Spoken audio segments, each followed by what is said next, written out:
Welcome to Full Court Cousins podcast, where hoops run deep, but family runs deeper. I'm Renee, here with my cousin and co-host Dominique, and we're breaking down women's basketball. So let's lace up and let's talk hoops. I want to thank everybody for watching part 1 when we talked about the old school coaches. Now, today, we are getting into the new school coaches for part 2. We're going to be talking about navigating NIL, transfer portal, visibility, and how it is or isn't a completely different job from the older.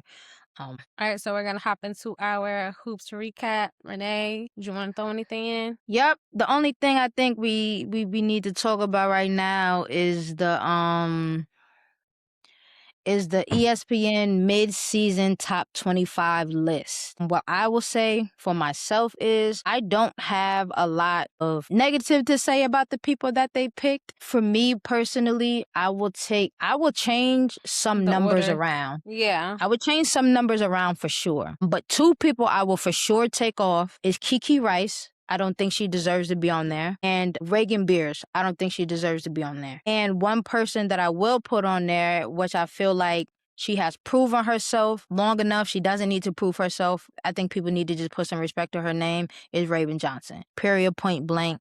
She should be on the top 25. If Kiki Rice is up there, there's no way Raven Johnson should be up there. And I don't want to say I'm coming out Kiki Rice, but no. I'm going to stop right there. Just no.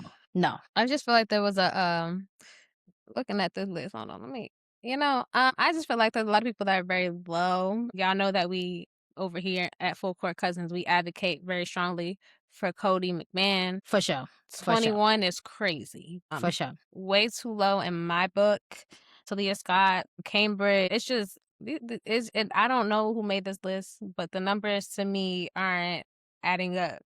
Because are they watching the same games I'm watching? There's no way. I don't know if it was based off of just straight stats, statistics, or how they like them. I don't know. So, I think we all can. Weird. If it's ESPN, it should be off of statistics. And like Liv McGill, 20, beyond me. I'm not. She's definitely in the top 5 scoring right now. I'm not understanding. I haven't looked at it in quite a while, but she was up there. And I don't think her scoring went down any. I don't know. Like I said, I can always switch the numbers, but those 2 are 2 people that just, in my opinion, should not be on it. They don't produce enough for me to be such pivotal players on their team. Period. And I won't go into much more about any of them. And they need to respect Raven Johnson. There's no way she shouldn't be up there. There's no way Raven Johnson should be. I mean, we could talk about other players too, but I'm putting Raven Johnson on there. Period. Not arguing that. She gets a lot of disrespect. So now we're going to get into the modern coaches, what the job actually looks like now. The way teams operate today looks different because the job itself is different. First conversation, which is always a conversation, is NIL, transfer portal, reshaping priorities. What are your thoughts around those 2? For coaches, the communication with their player matters. The relationship that they're building with their player really matters, because at this point in time, coaches are now re-recruiting their own players. Just because you have them now doesn't mean by the end of the season they're not hitting that portal. And before, they changed this year, but before it was mid-tournament players saying, "Hey, rock with y'all cool. I'm gonna get this this championship with you. Collect my ring, but I'm not coming back to the school. I'm not going to be on this team. I'm going to join a different team." So they really you got to make sure you have that relationship you could manage. You're still teaching them, you're still guiding them, but you have to have that bond with them as well. Right. I think for me, it's a lot more business. I think it's business for the coaches, and I think it's also business for the players too. Like, who is giving me the most money? And I don't see there's nothing wrong with that, right? I think that these young women, they need to live. They need to live in a certain way. And you guys are getting way more money off of them than they can receive back, in my opinion.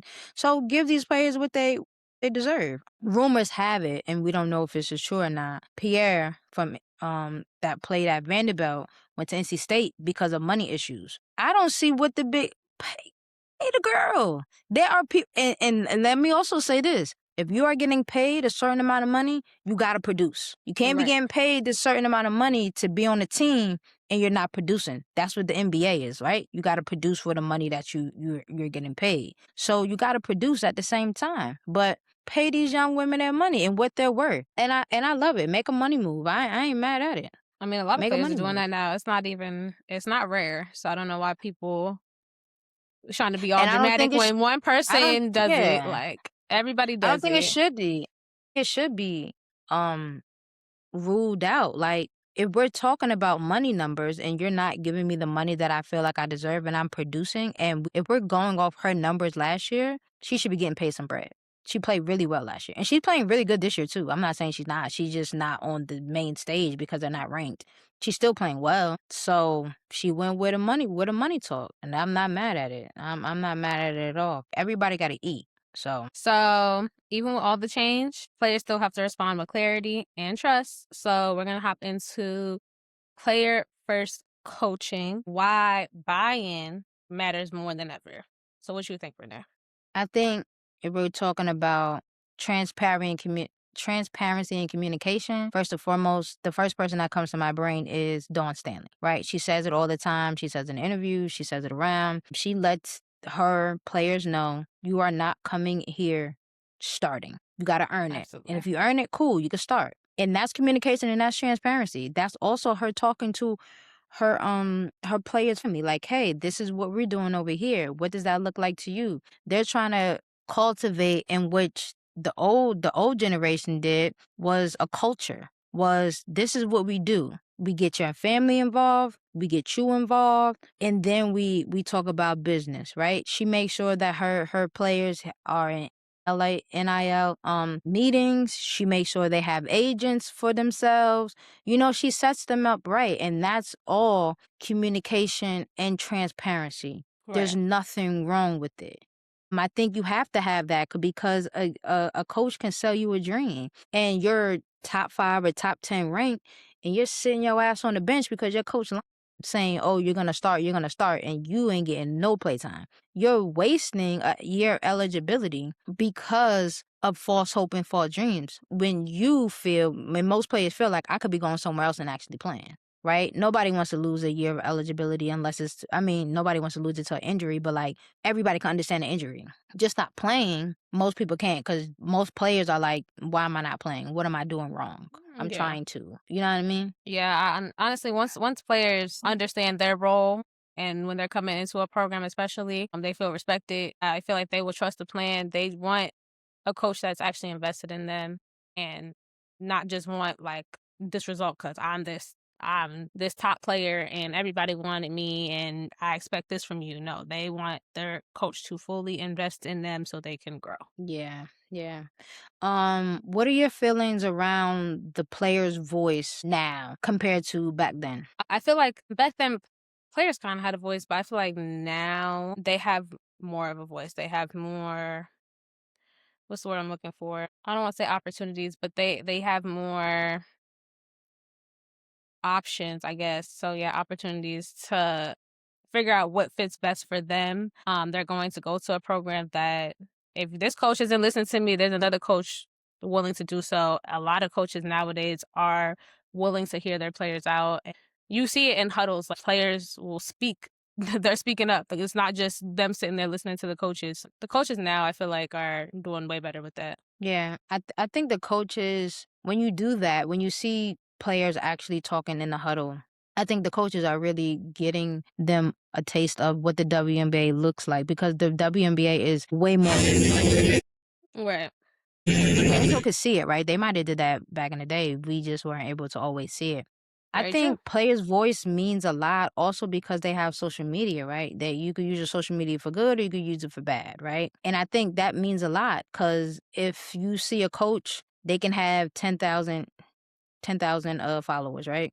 You see your players, they can have over 1 million followers. Who voice is technically bigger? I mean, how many coaches actually have more followers than their actual players? Not a lot of them. A lot Okay. of these people So, know the players, and are invested in the players. So the player's voice means a lot. But that does not mean that it drowns out the coach's voice because the coach's voice is the It last just voice, yeah, it just adds the to main it. It voice, really right? just adds to it. Exactly, exactly. Now, when it comes to leadership style today, we're going to talk about trust versus control. What are your feelings around trusting players, controlling players, or controlling coaches and trusting coaches? I'm gonna go off of trusting players. The coach, you have to trust your player. You're on the sideline, and yeah, you see a lot, but what you're seeing and what they're seeing on the floor is two different things. It's two different things. You have to have that faith in your players that they are going to execute the play and succeed. Like you just have to trust them. You can't just be yelling like, "No, you're supposed to be here." Like sometimes, yeah. Cause what are y'all doing? Y'all look a mess. Everybody just standing around. But you really do have to trust your players and know them and know what they're gonna do. Yeah. I would say for me, when it comes to coaching, I think this is one thing I learned when I play. Like, you have to buy into what your coach is saying. If you're not buying in, y'all are not winning. Facts. Period. And I mean, like, y'all can win, but y'all ain't winning no championship. Everybody on the floor has to buy in, from the person that plays the least to the person that plays the most. Everybody has to buy in. That's how you win championships. So you got to be able to trust your coach just as much as you're trusting your players, right? And then when it comes to control, everybody has to control what they can control on the floor. That's just it. Like, there's Yeah. nothing else we could do about it, right? The point guard got to control the whole team. Big man got to control catching the ball. Everybody has to control, and the coaches got to control the attitudes on the floor, because there have been times that coaches get technicals or get thrown out because they can't control their emotions, and they end up losing because of that. So I think everybody has to learn how to control and trust each other, especially when it comes to a team sport like basketball. When it comes to accountability Mhm. without fear-based coaching, do you Mhm. think you can have that? Yeah, accountability it's a part of the game. You got to hold yourself accountable. You got to hold your team accountable. Everybody got to hold themselves accountable. Coaches, trainers, everybody has to hold themselves accountable. It's not gonna work if we just pointing fingers, and Mhm. it's not gonna work that way. Right, right. Everybody gonna make mistakes. But you have to take the accountability. Be like, oh my bad. I think I love that too. Like when I see a player mess up or somebody like, and they just be like, oh, it's my fault. I love when people take accountability because people be quick to argue and be like, I didn't do that. I didn't do that. It was on them. What you think? Yeah, for me, you can't coach scared, right? You have a big ticket player, you can't coach them scared. You got to coach them like they're like they use like y'all playing at the rec. And either they're Right. gonna hold themselves accountable or they're going to up and leave. And at the end of the day, it is what it is. There's another player. There should be another player ready to take their spot. That's how you recruiting kind of goes, right? So you can't coach being scared or holding your best player or the player that plays the least accountable for whatever they got going on. Because let's be clear, just because you're sitting at a Tennessee, most of the time you're 1,000 points scorer in high school. That's not no easy thing. You're a ranked player. That's not an easy thing. So you're good. At the end of the Yeah. day, you just gotta show it. You gotta show your competitiveness, your goodness in a different way than maybe you shown it in high school or whatever the case may be. Right. JUCO, because Yeah. you can come from JUCO too. I think we talked about accountability too. When we hit Kim Mulkey a couple episodes ago, we were talking about she was in I don't remember what game they lost, but she was in that press conference and everything was her players' fault. And it was just kind of like the plays you was calling, what you was doing on the sideline, you took no accountability for how much that sucked. You were doing terrible. Just say like it wasn't just them. It was you too. It Coaches was you fuck up too. too. You was you too. Coach, Just say that. Just say that. How you gonna expect the players to take accountability and you don't even take accountability for yourself? yeah, coaches fuck up too. So now we're gonna talk about systems that adapt, not just systems that work. Um, Learning to trust. Trust shows up when the pressure hits. Adjusting to systems to personnel. How do you feel like that works in today's game? Adjusting to personnel. Coaches adjusting to Um, personnel. I mean they have to. You can't force these players into the box and I mean we talked about it before with Gino. That's why his system works for him, right? You can come on his team as but he's going to train you all over the floor. He's going to make sure you know how to work the floor, what to look at, what you're most comfortable with as well. And you have to learn your players. You have to know what their strengths are and what they're the most comfortable with. Just don't put them like, oh, they can only do this. They're only going to shoot from outside. That's all they got. That's annoying. I don't want to see that. Now I'm tired of seeing it. Yeah, So stop doing that. yeah, Do yeah. something else. It's I the same think with for Jazzy me, Davison too. Going left. She just like I feel like she's in a box. She has to like you have to force them out of that box. Like don't put them in a box. Force them out of it. yeah, yeah, but if ain't nobody stopping it yet.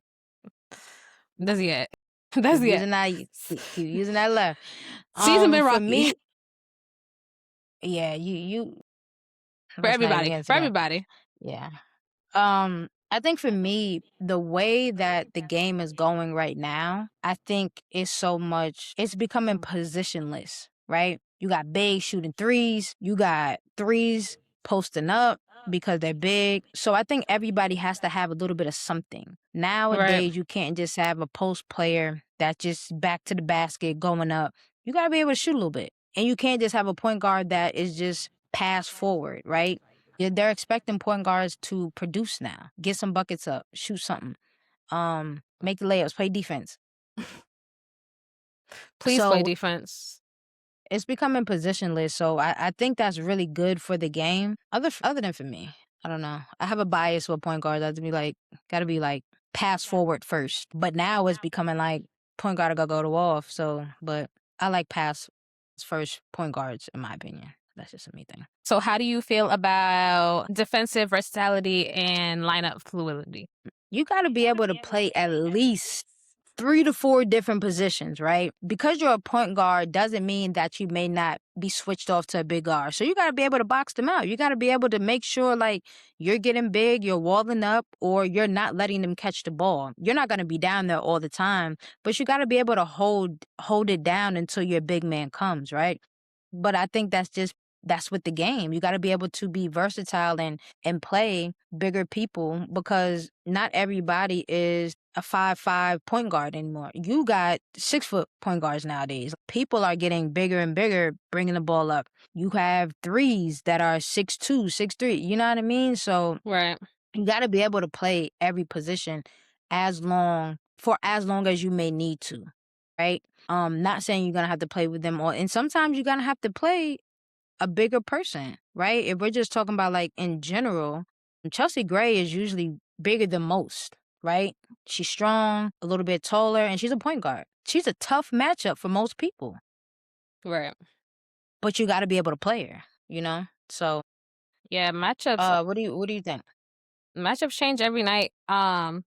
And the adaptable systems are going to be the ones that survive it. We talked about this too. When the pressure it hits, you play tougher teams, systems gonna get exposed. And right now, rankings are showing just that. Y'all are not adapting very well. I think that's just an ode to all the teams that they played, that were That's not so good. that's what I said. When it's But it tougher is, teams, but you got to learn how to. yeah, You got to know what to do with what matchup. You can't just think, yeah, "Oh, I played all these teams. I could do."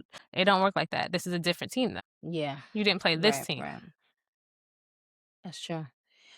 Um, All right, so we're gonna hop into our coaches, but modern edition, myth versus reality. So, Renee, myth versus reality. The portal makes coaching easier. no, I think the portal makes it more accessible to Absolutely. get better players or yeah, better players, but it doesn't make it easier because most of the time you have these, I don't like to say super teams, but you got all of these great players on one team and it's hard for you to actually adjust, right? So let's use 2 new coaches nowadays. And we got Kim Mulkey, right? She has a great team. Most of everybody that's on her team is ranked. They don't always play the best together, in my opinion. They don't always play the best together. Not at all.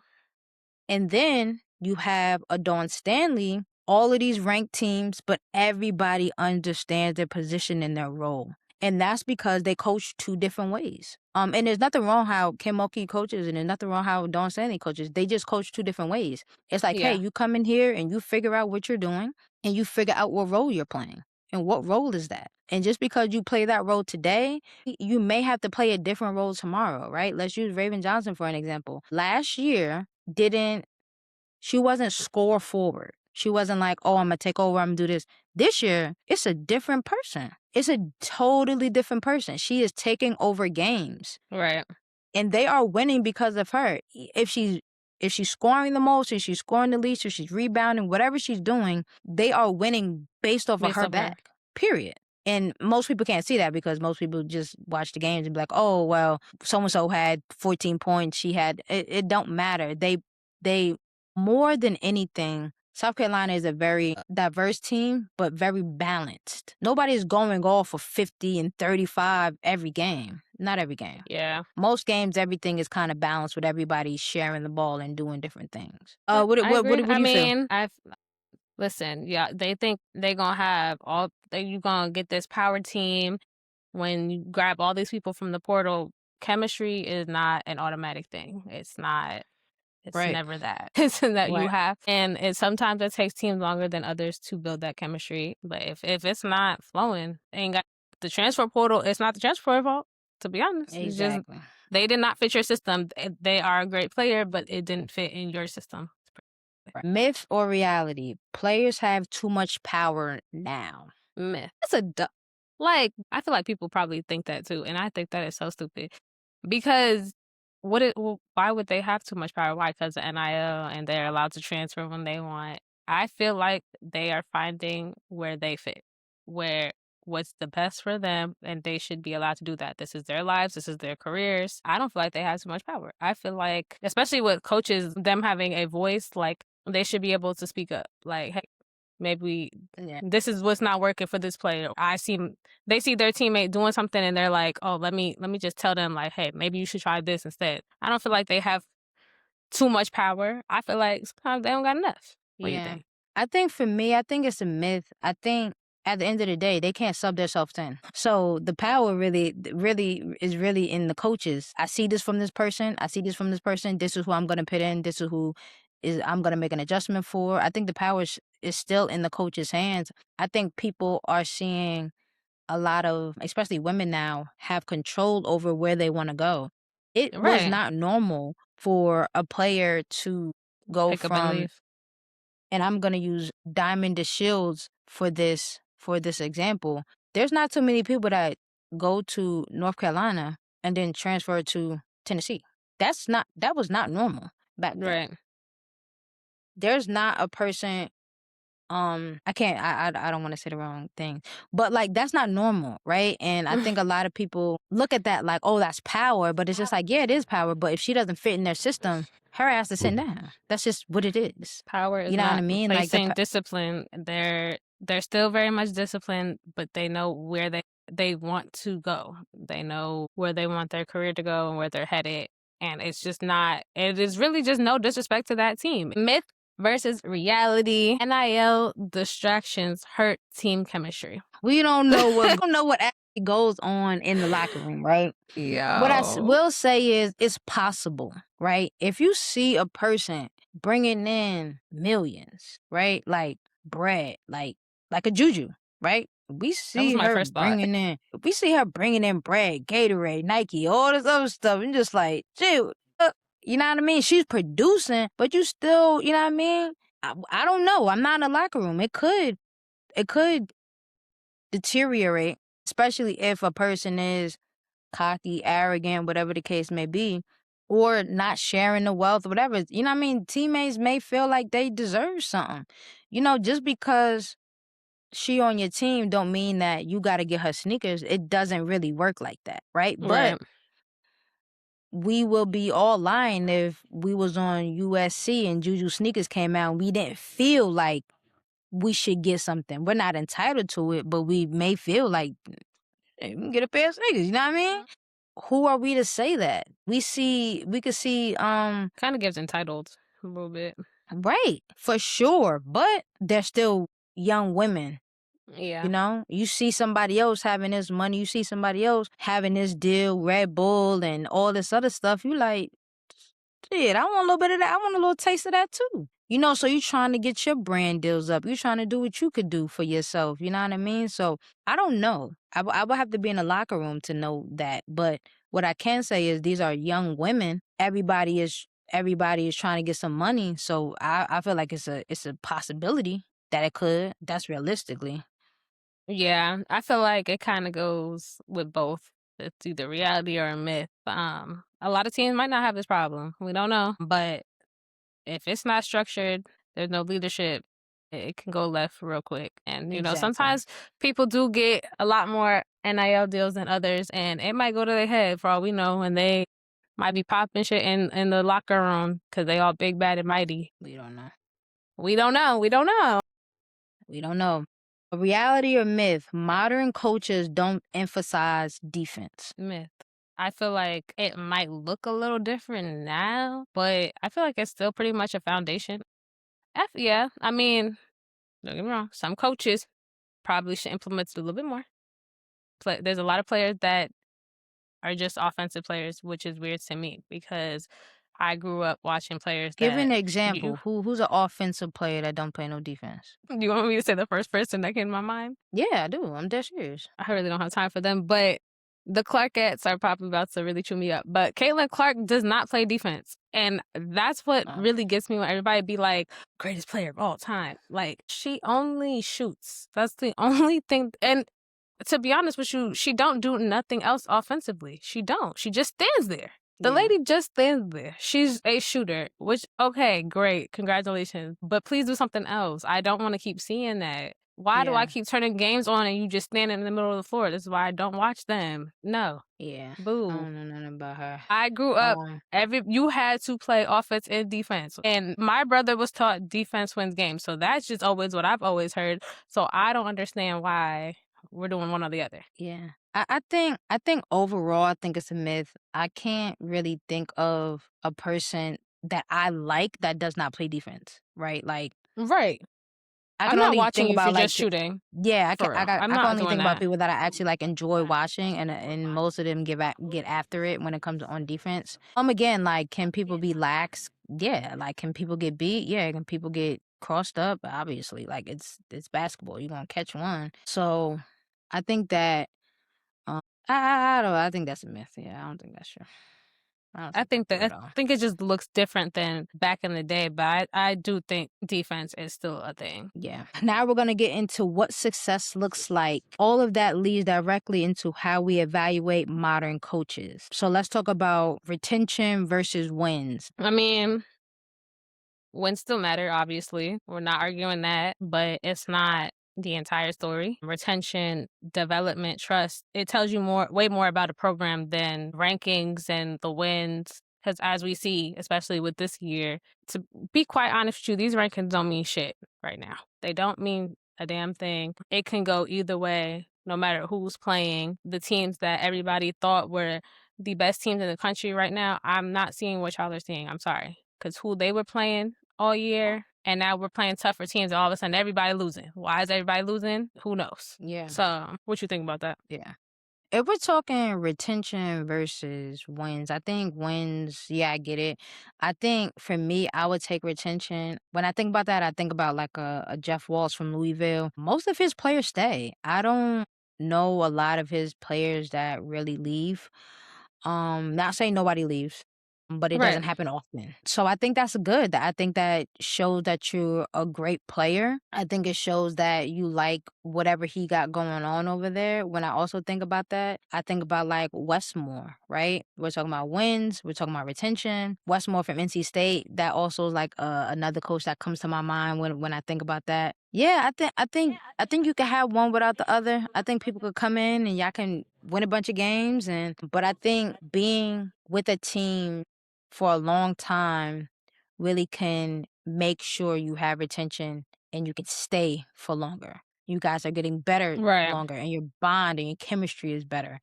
I for sure think you can have one without the other, but I think that when it comes to like impact on teams, impact on coaches, it helps when you stay at a program longer. So, what do you think about culture versus talent? Alright. So culture.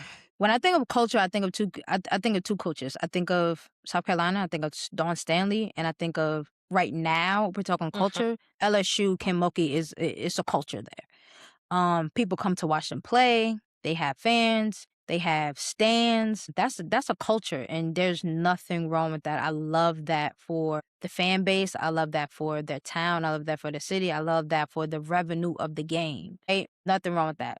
But also comes talent, right? So you get a Flagey. Mm-hmm. So you get a Williams, right? Nothing wrong with that. All of them are so very talented. Or you get a Tessa Thompson, you get a Laston, you get a Joyce Edwards, talented. But you gotta make sure they fit in that culture. Are they there to be in it, right? And I Right. see when LSU and South Carolina plays at home, they are in it, and it's hard to beat them at home because of the culture of the fans, of the team, of what they got going on. It's hard, and that's culture. And I love that for both coaches for sure. And you have to cultivate that. You got to figure that piece out. And it's not easy to do it from ground zero, right? Obviously, Kim Mulkey had Pokey Chapman that we talked about in the first episode. She started that, right? Dawn Stanley got that South Carolina culture and she cultivated that by herself. And if and when somebody comes behind her, they will have to keep that, right? Right. The same way have Pat Summit has a culture, right? When we talk about culture, for me, Tennessee has lost the culture that Pat Summit built, in my opinion. And I'm not saying Kim lost it. I think it was lost 1 to 2 coaches prior to her. It Mm-hmm. just went downhill, right? And it just is what it is. You got to find somebody else to, or she can rebuild it back up. Right. I'm gonna So what do you feel say about? a lot of teams now, and I love seeing it. A lot of teams now, when you just tap into their games, they're all creating their own little culture. I mean, UConn has always had that. Uh-huh.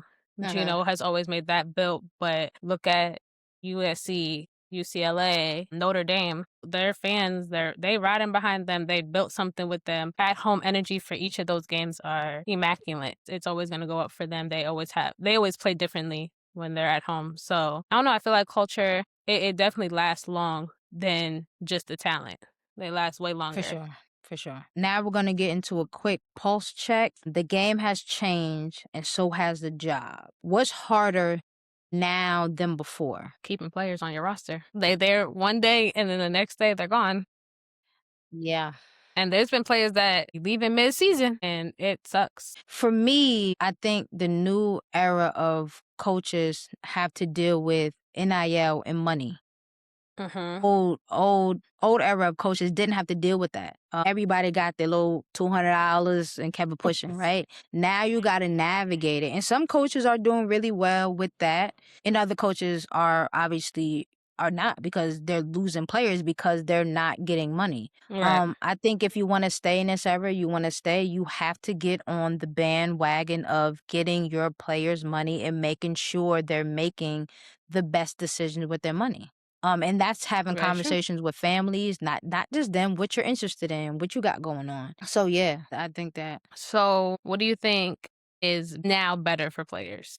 exposure, number one. Exposure, getting to the WNBA. There's not only one route to get to WNBA overseas in the WNBA. You can try to get into Unrival. Again, I'm not 100% sure if you have to play in the WNBA to get into Unrival. I believe so, But again, but AU you don't have to. see, so you have another avenue, which is AU, right? So there's plethora of ways in how we can and how they can get into the WNBA. And now it's expanding, right? So now there's the rosters are getting bigger. And now the players are getting paid. So they're demanding what they deserve. I As they think that's a should. good thing. I think that's a good thing, going overseas or not going overseas. And now they have the option of not wanting or they have the option of not going overseas if they don't want to. Some people do because the money. You see, Camille Cardoza.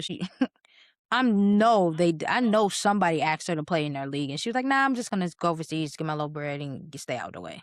You No, know. for real. So Yeah, I would say the opportunity and players' voice for sure. They have way more opportunities out here for them to go where they want to go, do what they want to do, and uh, find what fits.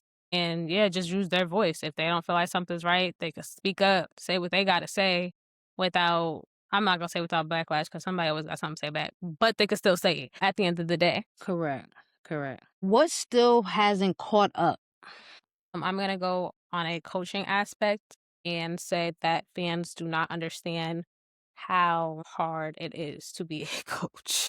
how hard it is to deal with all these players, the different personalities, the attitudes. I'm 100% sure it's like raising a bunch of kids at this point. Like, I'm sure it's hard. Coaches can't do or say nothing wrong, or all hell is breaking loose with the fans. Or hold them accountable or anything else. They cannot say nothing. They can't say Yeah. nothing. They think that they can't do nothing wrong on the court. If they lose a game and everything is the coach's fault, they need to be fired. How about y'all get down, go coach? Let me go see you do it, because I know I can't do it. So let me go see you coach this team and see how far you get. I bet you get nowhere. Yeah, no. Yeah. What you Yeah. think? For me, I think I would say the same thing. I think I would say the same thing. I think it's definitely hard. I think it's also definitely hard that all players aren't getting the same amount of money. I don't believe all players should get the same amount of money. What I'm saying is all players aren't eating. And I They're not. think they should eat.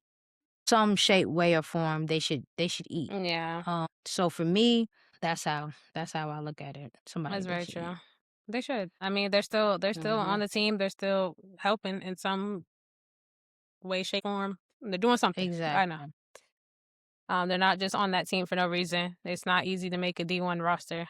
Coach seen People something in think them. it's like the easiest. People think it's the easiest thing in the world. I mean, if it was that easy, Just your ass would have been on it. Your ass would have did it. I okay. bet you that much. That's why I said fans, because it's just so much commentary, and y'all have never been, it could have never been in this position that any of them are in. Y'all got a lot to say. Exactly. Please be quiet. Tired of hearing it. All right, Yeah. so now we're going to talk about the coaches actually defining this era. So let's talk about that coach identity today. What do you feel about the coach identity today? She has built her own dynasty. For me, she is right there with a Gino. She's right there with a Pat Summit. A dynasty builder, defense, toughness. She empowers her players. And she has influence. She uses her voice when she needs to use it to speak up for Black women, for women coaches, period. And she has leadership on and off the floor. Right. Yeah. I'm going to say coach's identity is it's not just who's on their roster. You can genuinely turn on a game and clearly see that Dawn Staley is coaching that team.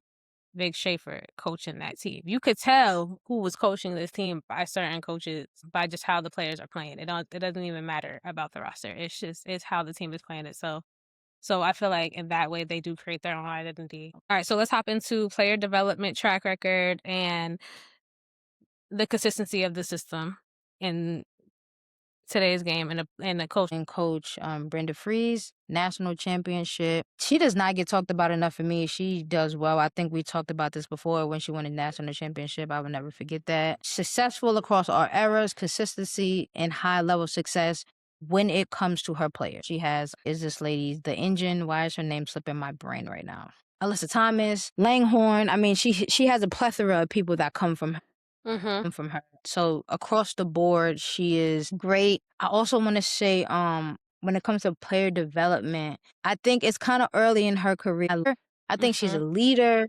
And she has experience on all levels. So I think Right. she is going to be, once she is solidified and have obviously as much coaching as everybody else does, I think she is going to be one of those people that can develop players really out of her players just by her approach for me. Yeah. So that's crazy, because when I said player development, she's one of the first people that came to my mind, because obviously she was receiving a lot of backlash from being the USA coach.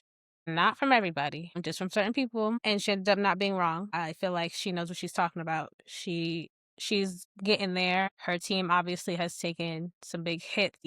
It's slowly getting them back. Duke has came back the second half, a completely different team. Mhm. Wanted to look more like themselves. So I don't feel like Kara Lawson gets as much credit as she deserves. And then I'm also going to say Jeff Walls. I Yes. don't ever hear that man's name, but he has developed a lot of damn players, and he just really doesn't get enough credit for it. And I don't know, is just somebody that's consistent, and you in this day and age you have to stay consistent and continue to develop how you want to develop as players are constantly changing out. And yeah, I would say those are my Right. two that I would shine a light on Yeah, for just it. just to add on to Jeff Walls, he obviously produced Dana Evans, right? Two-time champ, right? That's not by accident. consistent tournament success, strong player development, and sustains without a traditional dynasty. I don't know why people don't think. I understand why people don't think that he has a dynasty because they haven't won for a long time, right? And I get that, but I think when It's people not come all to about the wins. yeah, when people come, they leave a better player. Right. So that's why I understand why people say I understand it, but it's just like I love his game. I don't know. I don't know when they I mean, I people love his people coach like Haley Van Lift, and she started off with him. Her and should have college never career left literally started with and she should literally have start where never she left. with him. Exactly. She took a big hit leaving. Should have never left. Okay? Insanity. She should have never Insanity. left. All right, so we're gonna hop into our in-game chess match. So identity matters, but games are still decided in moments. We got timeouts, match switch ups, end game plays. How do you feel about these moments? For me, you got to be a certain coach to be able to do the things like this. Mid-game switch ups, adjusting off the cuff. Kenny Brooks from Kentucky reminds me of somebody that does that, right? Solid program leader, competitive, and he can develop players. So I think that he is one of the when you say those things, he is one of the players, one of the coaches that make me think of the things that he can do, right? Not a lot of coaches can know when to use a timeout, how to use a timeout. A lot of people come to my mind when we are looking at the scouting, when we're looking at scouting, I'm yelling at the TV like, hey, put this person in or take this person out. They shouldn't be playing. And then, you know what I mean? It's just like, it's not as easy as everybody says it is. And another person that makes me think about that is like Westmore from NC State. Mm-hmm. He's another person like Jeff that doesn't get talked about enough for me. And not at all. Yeah, he gets ACC. He runs amok in ACC. He does what he wants to do in ACC. Strong program builder, competitive in his conference. I just don't think he gets enough talk about. They're not doing as well, but this year, end of game calls, making switches, putting his players in the best positions. He is one of the players that for sure can do that for me. How do you Yeah, feel? stuff like that. It really it is a tough thing to do. Calling a timeout at the right time. You and I personally have talked about switching players out, subbing players in. There's a lot of coaches I can't think off the top of my head, but a lot of coaches that we are constantly yelling at. The If y'all Tennessee can coach, even Kim. hear me, Renee. Kim, 5 in and out is I crazy. mean, Stop doing that. Stop doing that. we are. Stop doing When that. I say Renee and I are constantly yelling at these coaches because I don't know. Actually, I can. Lizzie Gottlieb, I be trying to be on her side, but girl, please do better. I'm tired of seeing whatever you got going on too. Yeah, the subbing, y'all have to do better. But just Yeah, for reference, yeah, even yeah. with the Texas and the South Carolina game, it was such a close game, and Vic Schaefer did nothing. He did nothing. He Yeah. actually just let the time I run was gonna. out. I, And it was a little weird. It was a little strange and quite surprising of him to do such a thing. Honestly, yeah, I was not. He's usually more of a fighter. I don't know what transpired that he's just like, yeah, forget about it. yeah. I think for me, when it comes to Vic Schaefer, he doesn't get talked about enough for me. I think He he's one of the, doesn't. one of Oh, the the way he has great developed modern day coaches. Texas Um, team, Yeah, fantastic. he has Final Four runs. He's great, right? But again, when it comes to coaching, you can get out coached, right? That's not you're not beneath or above getting out coached. For me, Kim Mulkey gets out coached all the time. Every Most of the time time. she loses, she gets out coached. Not saying the players are not doing their job, but she gets out coached a lot because she doesn't know how to utilize her bench at all. She can recruit talent or her assistant coaches can recruit some good talent, but they don't know, and I'm blaming it on the whole coaching staff, how to sub in and out, when to sub in and out, who should be on the floor together. It doesn't logically make sense to me when I'm yelling at the thing. I'm only looking at it on TV. You're in real life. I know you can make some adjustments. It's beyond me how she don't know when to call a timeout, I mean, I don't want to They go just be letting too it much run, on and her it just like that. it It just just be be like like I just don't get 15 some of the turnovers later, and y'all still getting yeah, your I just don't be ass getting some kicked. of the Like, shit that they be please doing do sometimes. something. Like, I really be on the sideline yelling, "Call a Kim from timeout! Call Tennessee is the timeout!" same way though. Like, how do you expect players to get in the rhythm of a game when you're subbing them out every 5 minutes? I Like, think that how was can you really get off? what How was can it? you really get off like that? We talked about this with the Florida game against South Carolina too, because we talked about how we didn't see Mariah O'Neal, and it was because every 60 seconds the coach kept saying, "Why is she on the bench? Why is she on the I don't. bench? But You need her. I don't know. Put her on the floor." Ridiculous. I can't even deal with this no more. Coaches be tripping sometimes, man. They Oh, they they can anyways, they can outcoach themselves sometimes. They can outcoach their ass man. out of some shit. You ready for the next segment? Yeah. All right. Now we are gonna get into our Cousins Court Elite 7. However, we're doing things a little differently. We are just going to list 7 coaches that we like, and we're just gonna go new age 7 coaches that we like, and we can talk about why we like them and all of the things. We can go back and forth. Okay. So I feel like obviously Dawn Staley. I mean, man, I'm a South Carolina fan. I'm a Dawn Staley fan. I just love that lady down. I'm gonna defend her. I don't care. I be seeing some negative stuff about her, and I'm keep defending her every single time. Y'all just be chatting for real. Y'all just be wanting that something negative to say about her, but I love her. Dawn Stanley, I don't think I need to say anything else other than that. Dawn Stanley. Okay. Next. I am going to pick Jeff Walls. Uh-huh. Definitely. Uh-huh. Uh-huh. When we spoke on this, he's very underrated. He deserves a lot more credit than he gets. Yep. I'm gonna say Vic Schaefer. Again, iterate what I said before. He is just he knows how to build a program. He knows how to be successful. Most of the time he knows how to play his players. Not saying he doesn't get outcoached because most coaches get outcoached, but I like him. I like Vic Schaefer for the game, for the women's game right now. Yeah, I'm gonna piggyback off of that and also say Vic Schaefer. He will always be in a lineup for me. Mm-hmm. We I already gotten to Brenda from Maryland. Don't really gotta talk so much about her, right? National championships, successful, and again, she doesn't get a lot of praise. In my opinion, I think she's been coaching for a very long time, and she has been consistent.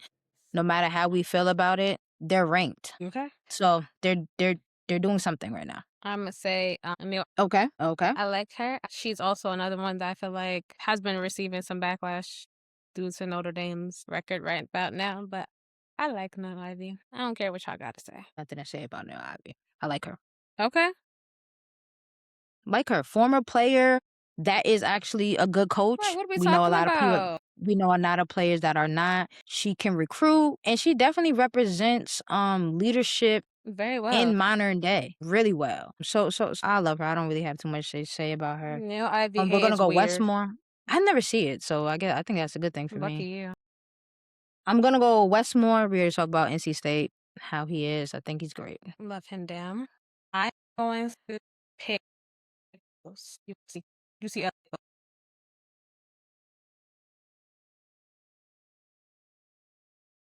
She's doing You something over love her. there. Excuse me? You love her. I'm gonna go Coach Yo, Miss. I love her, man. She's doing something over there. She's building it. My laptop. Cannot believe for the life of me that I forgot about Coach Young.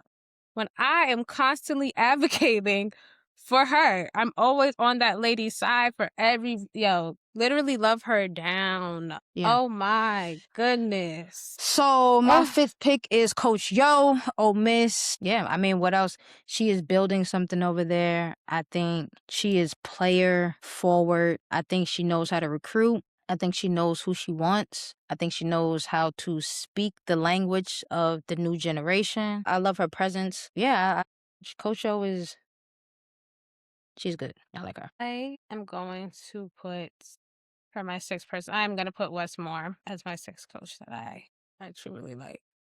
Okay. All right, I'm taking Felicia Jack from Syracuse. That's it. Side note, I don't we did not touch there's nothing else to talk on about her. Syracuse, but if y'all Right. haven't watched Syracuse play, please go do that. Yeah, they're Respectfully. playing really well. Very extremely. Okay. And that's because of the coach.